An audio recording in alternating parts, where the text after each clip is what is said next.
Salut et bienvenue sur cette nouvelle vidéo pour apprendre à maîtriser Blender, et aujourd'hui on va voir les curves. Alors les curves, donc là ça va être différent des mèches, donc je vais vous expliquer tout ça plus tard dans la vidéo. Mais pour vous expliquer rapidement ce que c'est un curve, alors le curve, donc plutôt on va dire exactement Bezier curve, ça va être un outil qui va permettre de modifier notre objet. Donc je vais vous montrer, donc nous voici sur Blender, donc je vais commencer par supprimer tous mes objets. Donc vous avez les raccourcis en bas à droite comme d'habitude. Alors je vais Shift A et chercher donc dans Curve. Donc il y a plusieurs types de curves. Nous ce qu'on va utiliser principalement en 3D, en tout cas dans mon cas, il y a le Bezier, le Circle et le Sampling Tree Gain. Donc ça en fait c'est pour faire des arbres tout simplement. Donc c'est fait avec des curves. Je vais pas m'amuser à faire ça, c'est pas le sujet de la vidéo. Donc il y a le Bezier. Donc le Bezier ça fait une courbe comme ceci qu'on peut modifier en Edit Mode. Et après il y a le cercle, donc ça cercle basique qu'on peut aussi modifier en Edit Mode. Moi je vais m'occuper uniquement du Bezier et je vais rajouter un objet. Donc Shift A, je vais prendre par exemple un cube, je vais raccourcir un peu sa taille. Donc j'ai mon cube qui est sélectionné et je vais ajouter le modifieur Curve ici. Voilà. Et ensuite Curve Object, donc là je le sélectionne avec ma pipette, soit comme ceci, ou alors en allant chercher ici en cliquant Bezier Curve. Et donc là vous voyez que ça a bien bougé, donc notre objet est ici. Là si je vais dans les paramètres ici de location et que je tire comme ceci, on voit bien que mon objet suit ma courbe. Et puis après si je m'amuse à l'éloigner encore plus, et bien là ça va faire une ligne droite, parce qu'il n'y a pas d'informations concernant le Bezier pour faire d'autres courbes tout simplement. Là pour ça il va falloir modifier en Edit Mode, ensuite faire E, ensuite modifier la courbe. Ensuite on revient, tac tac tac. Donc après au niveau de l'Edit Mode c'est à peu près pareil, donc il y a les fameuses extrusions comme j'ai montré ici. Après on peut s'amuser à scale aussi, donc là c'est pour faire des courbes un petit peu moins raides. Donc par exemple là si je scale ça va faire des virages ici très serrés. Par contre si je scale, donc si j'augmente la taille, ça va faire des virages un petit peu plus doux. Et donc après ça marche aussi avec un cercle, donc je vais prendre un cercle ici et je vais prendre mon cube, et donc là ça marche pas. Donc pourquoi ça marche pas? En fait j'ai pris circle mais dans mesh, donc je l'ai pris ici, circle ici. Donc il faut bien aller dans curve ici et choisir circle. Donc après de toute façon c'est marqué ici Bezier circle, vous pouvez pas vous tromper. Là c'est marqué juste circle avec l'icône de mesh ici. Donc je vais supprimer celui-là et on a le Bezier circle. Donc je prends mon cube, je sélectionne mon cercle et voilà mon cube il y est. Bon là ça fait un truc bizarre parce que j'ai rembobiné. Et donc encore une fois c'est pareil avec le cercle.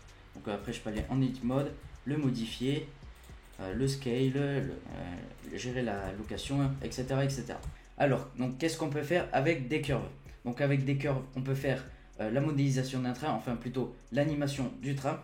Donc avec les wagons qui suivent un chemin précis. On peut aussi faire des serpents, donc animer des serpents, donc faire comme ceci. Donc on va faire des courbes un petit peu dans ce style là, je vais vous montrer. Donc avec un Bezier ça va être plus parlant. Donc je prends cette courbe ici, je fais quelque chose comme ça, quelque chose comme ça, quelque chose comme ça. Ensuite je prends un objet donc de type cercle, de cylindre pardon. Je fais une rotation de 90 degrés, SX, je vais mettre un petit peu de subdivision, modifieur, curve, je choisis mon curve et voilà. Bon là ça fait quelque chose d'un peu bizarre parce que hop, je fais juste voilà faire ceci, un scale. Là je fais des petits réglages et ensuite voilà ça peut faire un genre de serpent comme ça. Bon bien sûr il faut modéliser un peu plus pour avoir quelque chose d'un petit peu plus réaliste, mais c'est pour vous montrer l'animation voilà, d'un serpent.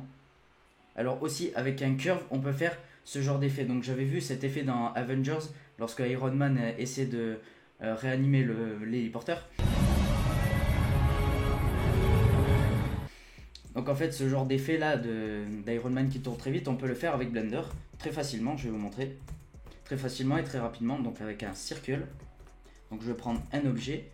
Donc là peu importe le type cube, c'est assez petit, donc c'est pour ça que je prends quelque chose de pas très... Voilà. Ensuite je choisis mon curve object comme ceci Et après ça va être au niveau de l'animation où tout va se jouer. Alors attends, je galère. Donc comme ceci, je prends l'axe des X ici et je vais venir tourner comme ça rapidement. Donc ça fait comme ça. Bon après là je fais l'animation un peu à l'arrache, mais hop, je vais juste SX mon cube comme ceci. S, voilà. Là après il faut rajouter un effet de lumière, mais en très gros résumé on peut faire ça très facilement avec des curves. Alors avec des curves, ce qui est le plus utilisé je pense, ça va être des tuyaux et des câbles. Ça c'est vraiment quelque chose de très utilisé avec des curves. Donc les tuyaux et les câbles, donc les tuyaux de plomberie, tout ça, des câbles comme j'ai là sur le bureau, des câbles d'ordinateur, de micro, etc., etc. Donc ça avec des curves on peut le modéliser. Et donc modéliser des câbles, donc ça va être facile mais surtout pratique avec des curves, contrairement à la modélisation classique où on va prendre face par face et modéliser les câbles, donc des câbles qui tombent comme ceci. On va pas faire ça face par face, on va utiliser les curves. Alors là, tout ce que je vous ai montré, ça va être la partie plutôt animation, donc le train, la fameuse lumière d'Iron Man, et aussi les rotations de planètes. Donc par exemple, Shift A, Curve Circle, je vais prendre une sphère, donc pour faire une planète, donc comme ceci. Ensuite, Curve, je vais choisir ma curve ici, et donc encore une fois, voilà, pour faire une rotation de planète. Là, on a juste à rajouter un soleil au milieu comme ceci, et ça peut faire une rotation de planète très facilement. Donc après on peut mettre des curves bien sûr beaucoup plus grandes.